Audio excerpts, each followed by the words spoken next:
Why were you not appreciated before 1966? I thought I was. By the time you get actual winning of it, are you sort of numb? You are. Your name isn't called, and I don't know what that...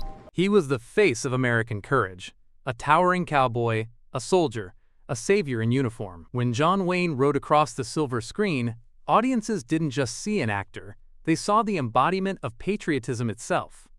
To the world, he was the man who stood for honor, freedom, and unshakable resolve. But to Lee Marvin, a real soldier who had seen blood, mud, and death in the Pacific, John Wayne was something very different. He was a man who hid behind a costume of valor, a performer who played hero while others paid the real price of war.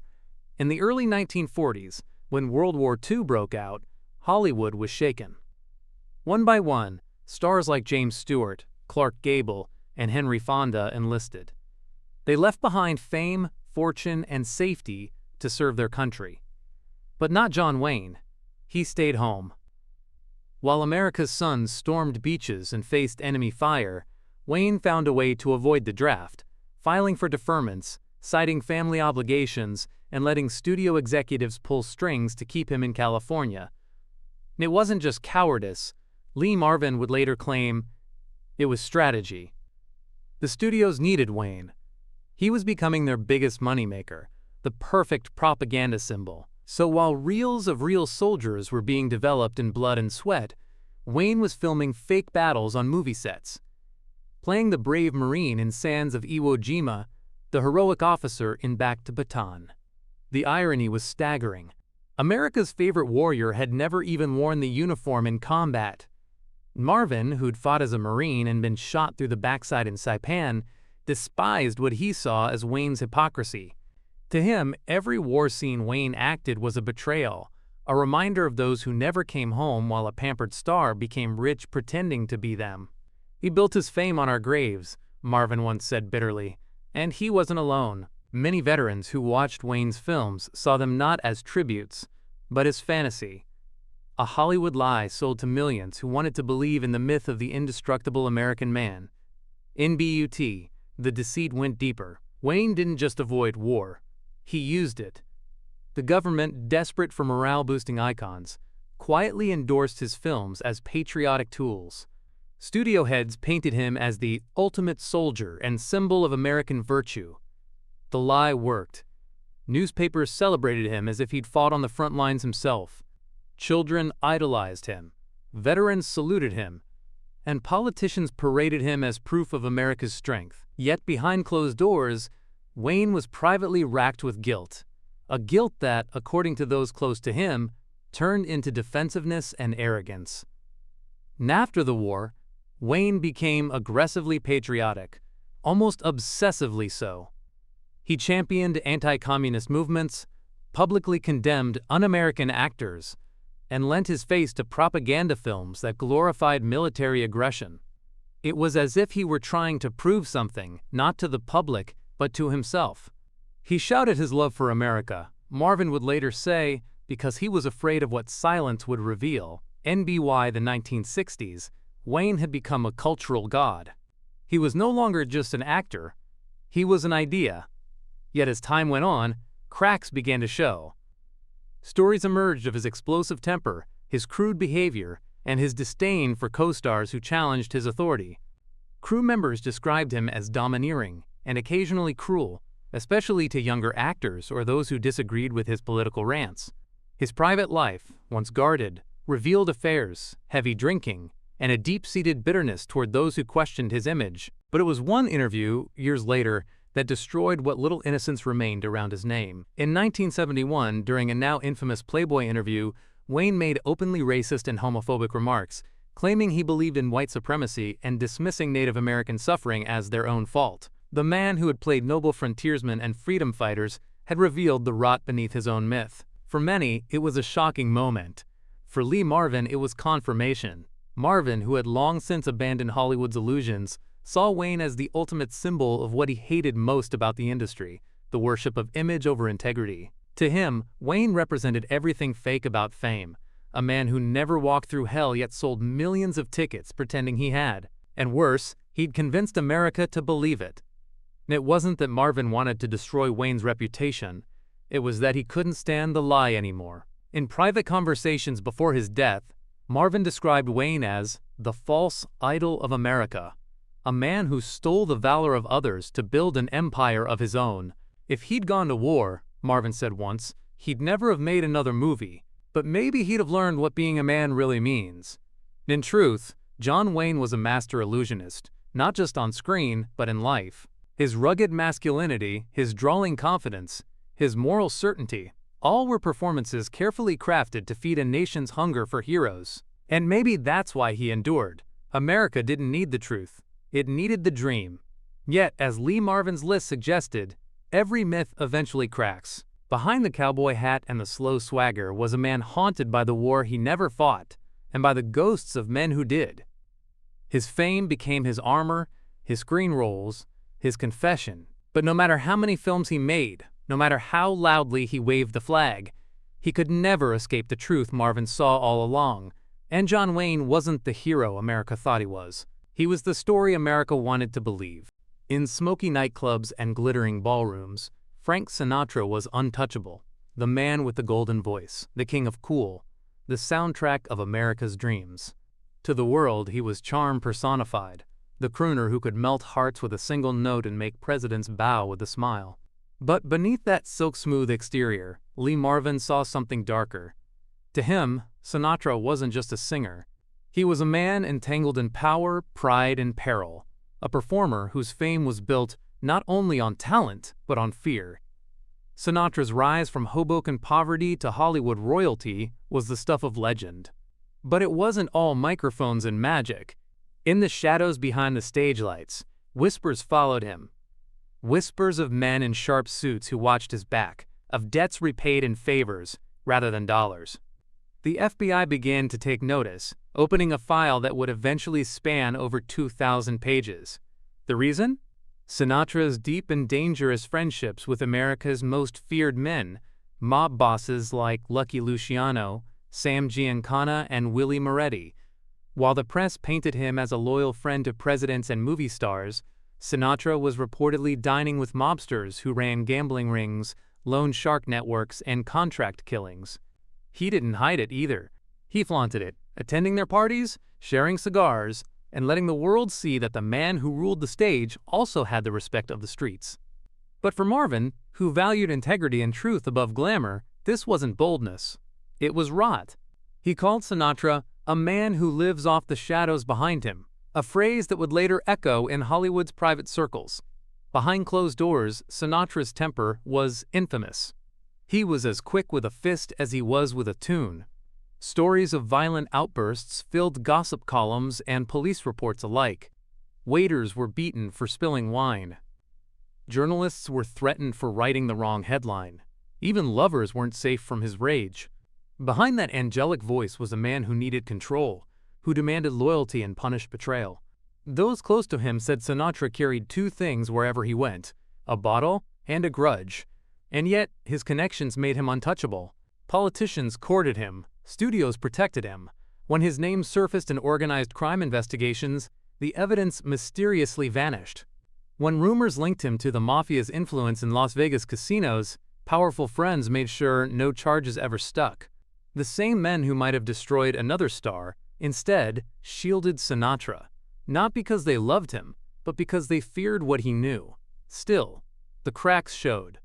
His relationship with President John F. Kennedy once symbolized the glamorous bond between Hollywood and Washington, until it all came crashing down. When the FBI informed Kennedy about Sinatra's mob ties, the White House cut him off completely. In a fury, Sinatra reportedly smashed furniture, tore up his house, and burned bridges that would never be rebuilt. For Lee Marvin, this was the perfect illustration of who Sinatra really was, a man who played king until the real power decided to dethrone him. In BUT, perhaps the most chilling truth was how Sinatra used his influence. According to insiders, he could make or break careers with a single phone call. Actors, directors, even journalists all knew better than to cross OL Blue Eyes. His charm wasn't just a gift, it was a weapon. And when he smiled, you couldn't tell if it meant forgiveness or a warning. And as he aged, Sinatra tried to rewrite his image. He gave grand interviews about loyalty, love, and art. He spoke about the value of friendship, of never forgetting your roots. But the ghosts of his past refused to stay quiet. Former associates whispered about favors that had turned deadly, about debts repaid in blood. Even as the applause thundered, the underworld connections that built his empire cast a long, unshakable shadow. Lee Marvin, who'd seen men die for loyalty in real combat, couldn't stomach the hypocrisy. To him, Sinatra's world of velvet suits and smoky backrooms was nothing more than an elegant crime scene, a place where loyalty meant fear and respect meant silence. He believed Sinatra had sold his soul for power long before fame came calling, and maybe that's what made him so captivating: the danger, the duality, the feeling that behind every note of My Way lurked a man who truly meant it, not as a song of freedom, but of dominance. Sinatra didn't live life his way. He controlled it, bent it, and threatened anyone who dared to resist it. In the end, his voice became a haunting echo of that control, smooth, commanding, and dangerous in its allure. To the audience, Frank Sinatra was eternal. To Lee Marvin, he was the living embodiment of Hollywood's darkest truth.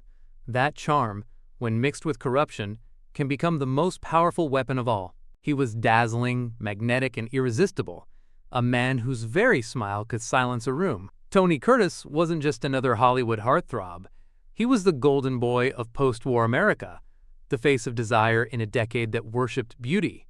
To millions, he represented freedom, fun, and effortless charm. But to Lee Marvin, the man behind the legend was something hollow. A star who sold his soul to pleasure, a man addicted not to fame, but to the chase. In the 1950s, Tony Curtis rose like a shooting star. With his sharp features, New York accent, and cheeky grin, he broke the mold of the stiff, traditional leading man. He was the first of a new breed, the rebel who could make women swoon and men envy his confidence. Studios saw gold. Magazines called him the American Prince. But fame came with a hunger he couldn't control. Curtis once bragged, half in jest and half in pride, that he'd slept with more than 1,000 women. It wasn't just about attraction, it was about validation. Every conquest reminded him that he mattered. Behind the laughter and luxury, though, Tony Curtis was lost. Born Bernard Schwartz in the Bronx, he'd grown up poor, the son of Hungarian Jewish immigrants. His childhood was steeped in chaos and fear. His mother was mentally ill, often violent, and his father emotionally absent. Hollywood, to him, wasn't just success, it was escape. The fame, the women, the champagne, all distractions from the emptiness he'd carried since boyhood. NBY, the early 1960s, Curtis had everything: fortune, recognition, and a string of box office hits like Some Like It Hot and Spartacus. But while his fans adored him, those who worked with him began to see the cracks. On set, he could be vain, volatile, and manipulative. He demanded special lighting to flatter his face, fought with co-stars over camera angles, and stormed off set when he felt upstaged. Lee Marvin, who loathed vanity and fakery, once called Curtis a shiny shell, beautiful but empty, and that shell began to crumble. His marriage to Janet Leigh, once Hollywood's perfect love story, fell apart under the weight of affairs, ego, and addiction. Curtis couldn't stay faithful, not to his wife, his children, or his craft. He drifted from relationship to relationship, each more destructive than the last. The man who once charmed the world was now chasing ghosts: youth, attention, relevance, anything to fill the growing void inside. And as his looks began to fade, so did his career. Studios that once fought to cast him now turned their backs. Curtis turned to drugs and alcohol to cope, his once bright charisma replaced by erratic behavior and paranoia. He spent nights alone, surrounded by memories of the spotlight he could no longer reach. Friends recalled him sitting in dark corners of Los Angeles clubs, muttering about how the industry had used him up and thrown him away. And yet, Curtis still clung to image. He bleached his hair, wore flashy clothes, and courted gossip to stay in the headlines. He reinvented himself as a flamboyant personality, part artist, part spectacle. But even that was an act. Beneath the sparkle was a man haunted by what he'd lost: respect. For all his fame, Tony Curtis never truly earned the admiration of serious actors or directors. He was seen as decoration, not depth, a pretty face in an age that rewarded beauty over truth. Lee Marvin, who believed in pain as the foundation of art, pitied him. He spent his life pretending to feel, Marvin reportedly said, but never once did he let himself hurt. To Marvin, Curtis symbolized the new Hollywood, shallow, manufactured, driven by lust and vanity instead of craft. The kind of man who could light up a room, but couldn't face himself in the mirror once the lights went out. Even in his later years, when addiction and depression had taken their toll, Curtis never stopped chasing the illusion. He painted, wrote memoirs, and gave interviews about his wild youth, always with the same mischievous twinkle in his eye, the one that once made women faint and directors forgive his sins. But in his quieter moments away from the cameras, he confessed to regrets. "I was selfish," he said in one interview. "I wanted everything, and I ended up with nothing that mattered." N.T.O. Lee Marvin. That confession summed up an entire generation of Hollywood idols, men who mistook indulgence for power, pleasure for meaning. Tony Curtis wasn't evil. He was tragic. A man who had everything but never learned how to live without applause. In the end, the Playboy Prince became a ghost of his own reflection, trapped between the glamour he'd created and the emptiness it left behind. His name still sparkled on movie posters, but his soul had long since dimmed. To the world, he remained the man with the perfect smile. But to those like Lee Marvin, who had seen real struggle, Curtis was the perfect example of Hollywood's cruelest illusion, that beauty can hide the deepest kind of loneliness. There are actors who perform, and then there are actors who rule. Yul Brynner didn't just walk onto a set, he arrived like a monarch entering his court. With his shaven head, piercing eyes, and thunderous voice, he commanded every room, every frame, every breath of attention. To audiences, he was the king of Siam, the pharaoh of Egypt, the embodiment of control and charisma.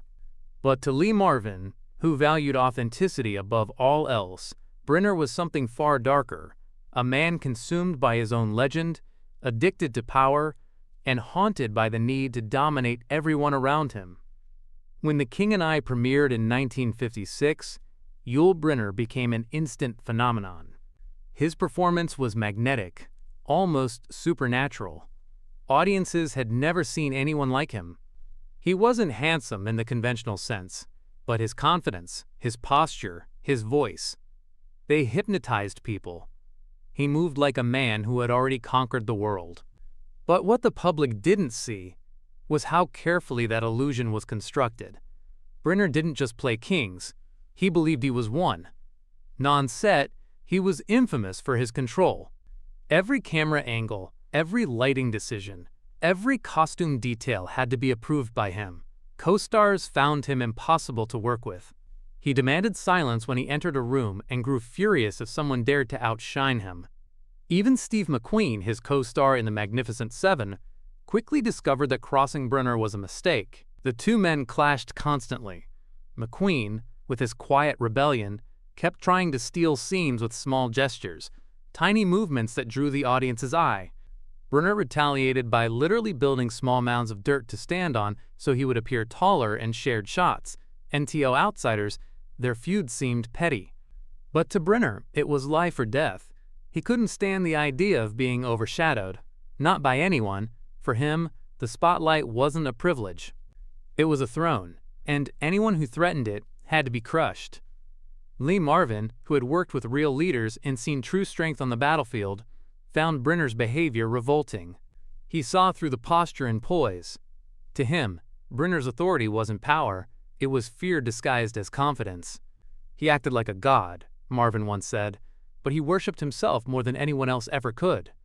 And away from the cameras, Brynner's obsession with image continued. He meticulously crafted his identity, erasing parts of his past, exaggerating others. He claimed to be from Russia, then Mongolia, then Switzerland, spinning stories that changed depending on who asked. Even his bald head, once a practical choice for a stage role, became a symbol of mystique. He guarded it fiercely, treating it as his trademark, his crown. When he walked through Hollywood parties, people parted for him. Not out of respect, but intimidation. Yet beneath the regal facade, there was a deep insecurity. Brynner's hunger for control came from a fear of irrelevance. Every film he made, every performance he gave, was an attempt to assert dominance over time itself, to remain immortal.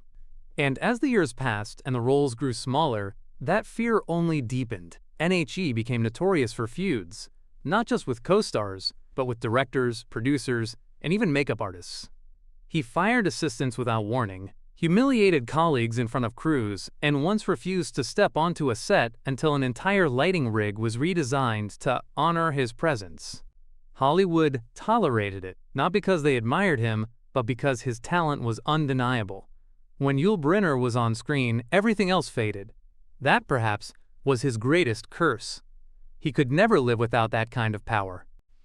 And then came the cruelest irony of all. After years of playing warriors and kings, Brynner became the face of an anti-smoking campaign, warning others of the very addiction that was killing him. In his final interview, recorded for release after his death, he looked straight into the camera and said, "Now that I'm gone, don't smoke. Whatever you do, just don't smoke." The world wept for his honesty, his courage. But those who knew him best whispered another truth. Even while filming those public service messages, he hadn't fully quit. The man who preached control was still a prisoner to his own habits. N.T.O. Lee Marvin. It was the final contradiction, the perfect example of Hollywood's hypocrisy. A man who demanded perfection, who worshipped his own reflection, but who couldn't conquer his own weaknesses. He lived for applause, Marvin said, not truth. And that's why he died, performing. And in the end, Yul Brynner's power didn't come from wisdom or humility. It came from fear. Fear of fading, fear of being ordinary, fear of being forgotten. His life was a stage, and he refused to step off until the final curtain fell. To the audience, he was a king. To Lee Marvin, he was a cautionary tale, a man who built a throne out of ego and then spent his life defending it from ghosts. If Yul Brynner was Hollywood's king, then Charles Bronson was its silent executioner. He didn't need words, charm, or a crown. His eyes did all the talking. In an era full of loud personalities and glittering smiles, Bronson's presence was unnerving. He was a man carved out of stone, emotionless, unpredictable, and completely indifferent to fame. To some, he was a mystery. To Lee Marvin, he was a mirror, reflecting the brutal simplicity of a man who'd seen too much of life to be impressed by the illusions of Hollywood. Bronson's path to stardom was unlike any of his peers. Born into crushing poverty as the 11th of 15 children, he spent his early years in a Pennsylvania mining town where dreams weren't nurtured, they were buried under coal dust. By the time he was 10, he was working in the mines, inhaling the darkness he would one day project so powerfully on screen. His hands were blistered before he ever held a script, his lungs scarred long before the cameras rolled. The toughness people later admired wasn't an act, it was survival. When he arrived in Hollywood, casting directors didn't know what to do with him. He didn't smile, didn't flatter, didn't pretend. His voice was low, his stare could cut through steel, and his silence unnerved everyone in the room. But that silence was his weapon. While others fought for attention, Bronson waited, calm, still, and dangerous. Eventually, Hollywood realized what Lee Marvin saw the first time he met him. This wasn't an actor trying to be tough. This was a man who was tough. Their friendship was built on respect and a kind of quiet understanding. Both had served in World War II. Both had seen death up close. Both despised the artificial glamour that so many others worshipped. But there was one crucial difference. Marvin carried his pain like an open wound, spilling it into his roles and his words. Bronson buried his deep inside, letting it harden into armor. "Charlie didn't talk," Marvin once said. "He didn't need to. You could feel the temperature drop when he entered the room." NTHAT chill wasn't just an act of intimidation, it was self-preservation. Bronson had learned long ago that emotion made you vulnerable. On set, he rarely joked or mingled. He showed up, delivered his lines with deadly precision, and left. Directors admired his efficiency, even if they feared his silence. Co-stars, however, often found him impossible to read. Some mistook his distance for arrogance. Others sensed the pain beneath the surface, the scars of a man who had seen poverty, loss, and war, and refused to show weakness again. When Death Wish hit theaters in 1974, Bronson became an icon of vengeance. The quiet man pushed too far, taking justice into his own hands. The audience saw it as fiction. Bronson saw it as truth. That film didn't create his persona. It simply revealed the man who was already there. Bronson didn't act. Marvin once remarked, he confessed. Yet success did not soften him. If anything, it made him colder. He lived simply, spoke little, and trusted almost no one. He once told a reporter, "I don't look for friends in this business. I don't think friendship and competition mix." Even his co-stars felt his emotional distance. During The Magnificent Seven, while others joked and shared stories, Bronson stayed apart, watching, waiting. It was the same look that made audiences shiver decades later. Lee Marvin often defended him from critics who called him wooden or emotionless. "They don't understand," Marvin would say. "He's not empty, he's disciplined." That discipline was what separated men like them from the rest of Hollywood. Men who pretended to understand pain while Bronson and Marvin lived it. As fame grew, so did the myth. People said he was cold, cruel, detached. But those who worked closely with him knew another side. A man devoted to his family, quietly generous, fiercely loyal. He didn't perform kindness for cameras. He gave it in silence, expecting nothing in return. In a world built on vanity, Bronson was the ultimate contradiction. A superstar who despised attention. A leading man who avoided the spotlight. Even in death, he left without spectacle, without farewell. No grand statements, no public tears. Just the quiet dignity of a man who had always lived by his own code. N.T.O. Lee Marvin. Charles Bronson represented the last of a dying breed. Men who didn't need to act tough because life had already tested them. He didn't need applause, Marvin once said. He needed peace. And Hollywood doesn't give that to anyone. In the end, Bronson remained an enigma, a man who let the world project its fantasies onto his silence. While others built empires from their names, he built a legacy from restraint, cold, distant, and unforgettable. Charles Bronson didn't chase fame, he survived it. If Charles Bronson was the cold silence of Hollywood, Robert Mitchum was its thunder, unpredictable, wild, and impossible to contain. He walked through the golden age like a man half dreaming, half drunk, leaving behind a trail of chaos, brilliance, and broken promises. To the public, he was the face of the American tough guy. Sleepy eyes, a cigarette hanging from his lips, and that devil-may-care smirk that said he didn't give a damn. But to Lee Marvin, who had seen what real men endured in the trenches of war, Mitchum's rebellion was nothing more than a hollow performance, a swagger without substance. Mitchum had the kind of raw magnetism that Hollywood worshipped. He didn't chase fame, it fell into his lap. By the mid-1940s, his lazy charm had become the template for a new kind of masculinity, the anti-hero. But behind the camera, there was nothing heroic about him. He drank until the room spun, insulted directors to their faces, and slept through his own scenes. On set, he radiated a strange mix of boredom and brilliance, as if acting were a punishment he couldn't escape. In 1948, his glamorous image cracked. He was arrested for marijuana possession, a scandal that should have ended his career. But instead of remorse, Mitchum treated it like a joke. The mugshot, with his faint grin and half-closed eyes, became an icon of rebellion. The studio cleaned up the mess, spinning the arrest into a story of misunderstood genius. Audiences loved him even more. Yet Lee Marvin, a man who'd bled for his country, saw through the myth. Mitchum played a soldier once, Marvin once said bitterly, but he'd have slept through combat if he were the real thing. It wasn't just the war that separated them, it was respect. Marvin respected craft, discipline, truth. Mitchum respected nothing. He called acting a job for men who can't work a shovel, and he meant it. He'd show up on set hungover, deliver a line perfectly, and walk off like it meant nothing. His natural talent infuriated those who worked for their art. To Marvin, it was an insult, a waste of potential buried under cynicism and booze. And then there were the demons. Mitchum's drinking wasn't for pleasure, it was a slow escape. Friends described him as a man haunted by something he never named, a sadness buried beneath the smirk. He could be charming, even tender, but when the alcohol took hold, he became cruel. He'd lash out at co-stars, mock crew members, and vanish for days on drinking binges that left his colleagues scrambling. NHI's personal beliefs only deepened Marvin's disdain. Mitchum, for all his talent, carried a darkness that went beyond addiction. He made racist remarks in interviews, supported violent foreign policies, and dismissed the struggles of others with brutal indifference. While Marvin, a real soldier who had seen death firsthand, grew increasingly anti-war, Mitchum romanticized aggression, the kind he'd never actually faced. Their paths crossed briefly in the same circles, two men who had earned the reputation of Hollywood's real men. Yet Marvin knew the truth. One had earned that title in blood, the other had borrowed it from a script.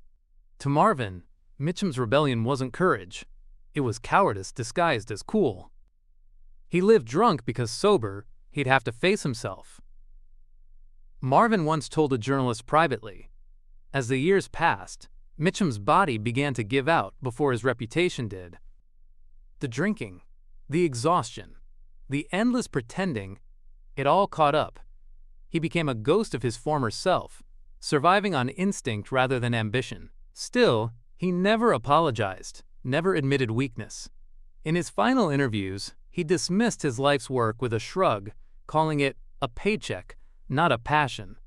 It was the final act of a man who had spent his life running from sincerity, NFOR Lee Marvin, who lived and died, believing that art demanded truth. Mitchum's story was a tragedy without redemption.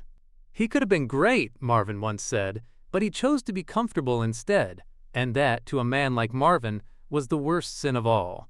Robert Mitchum didn't drown in fame or failure. He drowned in indifference.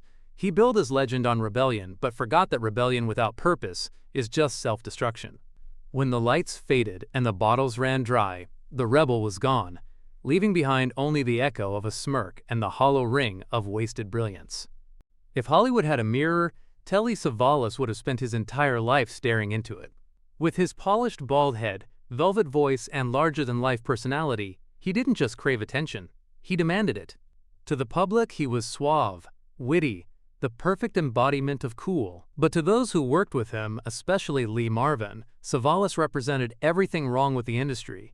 Ego dressed as charisma, vanity masked as confidence, and ambition so loud it drowned out talent. When Savalas arrived on the set of The Dirty Dozen in 1966, the film was already overflowing with testosterone. Lee Marvin, Charles Bronson, Donald Sutherland, all men with real grit, real histories. But Savalas? He came armed not with humility, but with a stylist, a set of demands, and a determination to outshine everyone in the room. He wasn't there to make a film. Marvin once joked bitterly, he was there to make a shrine to himself. From the very first day, Savalas made his presence known. He insisted on special lighting setups to highlight the right angle of his bald head, claiming it made him look more commanding. He argued over camera placement, makeup, even the order of cast introductions on promotional posters. Marvin, who valued discipline and authenticity, watched in disbelief. Here was a man so obsessed with appearance that he treated filmmaking like a fashion show. Behind the scenes, Savalas's arrogance reached legendary heights. He refused to eat with the crew, demanded private quarters, and allegedly threw tantrums if he felt ignored.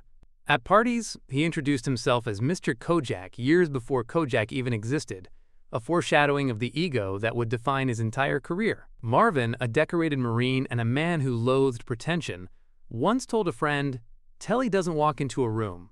He enters it like a parade." And ironically, Savalas's need for attention stemmed from deep insecurity. Born to Greek immigrant parents during the Depression, he had spent his early life fighting for recognition. That hunger never left him, it simply evolved into obsession. Fame didn't satisfy him, it fed his vanity. When Kojak made him a household name in the 1970s, the transformation was complete. He wasn't just playing a detective, he was performing the role of Telly Savalas, superstar, 24 hours a day, and the public adored him. The catchphrases, the lollipops, the swagger, it was all irresistible. But behind that gleaming confidence lay a man terrified of irrelevance. Crew members from his later projects described him as controlling, suspicious, and easily angered. If a co-star received more attention, he'd sulk or lash out.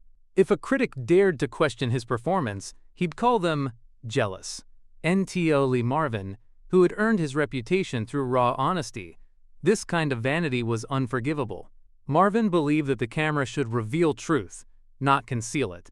Savalas, on the other hand, built an empire of illusion. He was addicted to being adored. Marvin once said. He didn't care who got hurt, as long as the spotlight stayed on him. During the filming of The Dirty Dozen, tension between Marvin and Savalas nearly boiled over. While Marvin focused on the mission, capturing the brutality and brotherhood of war, Savalas seemed more concerned with the gleam of his scalp and the charm of his lines. One afternoon, after yet another argument about lighting, Marvin reportedly muttered, "If he spent half as much time acting as he does admiring himself, he might be great." The crew laughed nervously, but everyone knew he meant every word, and as the years passed, Savalas continued to chase the same glow that had once made him famous. But Hollywood is cruel to those who depend on adoration. New faces replaced him, younger stars took his roles, and the man who once commanded attention began to fade. Yet even in decline, Savalas clung to his image, hosting lavish parties, surrounding himself with fans, pretending the applause never stopped. Lee Marvin, in his final years, remembered Savalas not with anger, but with pity. "He wasn't evil," Marvin said quietly to a friend, "just lost. Some men fight wars, others fight themselves. Telly was both, and he lost both battles." Savalas's legacy remains complex. To millions, he will forever be Kojak, the smooth-talking detective who made baldness sexy. But to those who knew him, he was a man consumed by his own reflection.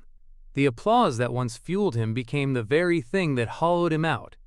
In the end, Telly Savalas was not the villain Lee Marvin despised most. He was the cautionary tale Marvin feared becoming. The man who mistook fame for respect, attention for love, and spotlight for purpose. And when the lights finally dimmed, all that remained was silence, and a reflection that no longer looked back.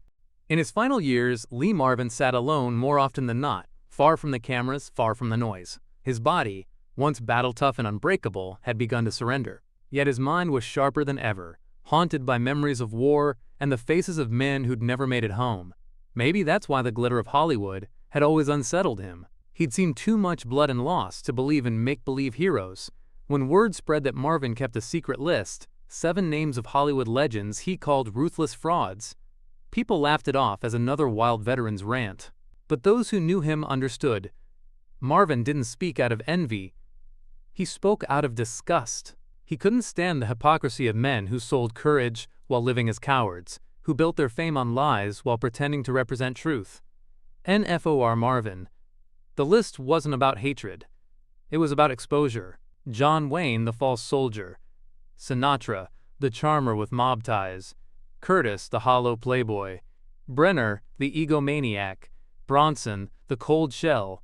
Mitchum, the wasted rebel. And Savalas, the peacock of vanity. Each of them represented a different face of the same sickness, the illusion that fame equals integrity. Marvin had lived through the kind of reality no camera could fake. The sound of bullets slicing air, the weight of dead friends, the emptiness that follows survival. So when he saw Hollywood glorifying heroism through men who'd never faced fear, he couldn't stay silent. "They act brave," he once said, "but courage isn't pretending. It's bleeding and standing back up." NHE knew the world didn't want truth. It wanted stories. And Hollywood gave them exactly that. Dressed in tuxedos, lit by spotlights, and sold as inspiration. Yet behind those stories were men trembling under the weight of their own deceptions. Marvin saw it in their eyes, at parties and premieres. The fear that if the world looked too closely, it would see the cracks beneath the gold. NHI's confession came quietly. Not in a grand interview or a scandalous book, but in conversation, over whiskey, among a few trusted friends. "We built gods out of clay," he said, "and then we worshiped them like fools." It wasn't anger in his voice, it was sorrow. Because deep down, he knew he was part of that same machine. He had played killers and soldiers, but he had also benefited from the illusion. That knowledge haunted him. Lee Marvin didn't want to destroy Hollywood. He wanted to remind it of its humanity. To him, the real tragedy wasn't that stars lied, it was that audiences wanted them to. The public craved perfection so badly that it rewarded deceit. And in that craving, truth became the first casualty. When Marvin died in 1987, the list resurfaced in whispers. Some dismissed it as rumor. Others believed it was real. His final attempt to strip away the masks before he went, but whether the list truly existed didn't matter. What mattered was the message it carried. that fame and virtue rarely share the same stage. And in the end, Lee Marvin's greatest role wasn't on screen. It was as the man who dared to call Hollywood what it really was, a beautiful lie. And though his words were buried beneath decades of denial, they still echo, a warning to anyone chasing the illusion of stardom, because behind every legend lies a secret, and behind every spotlight, a shadow.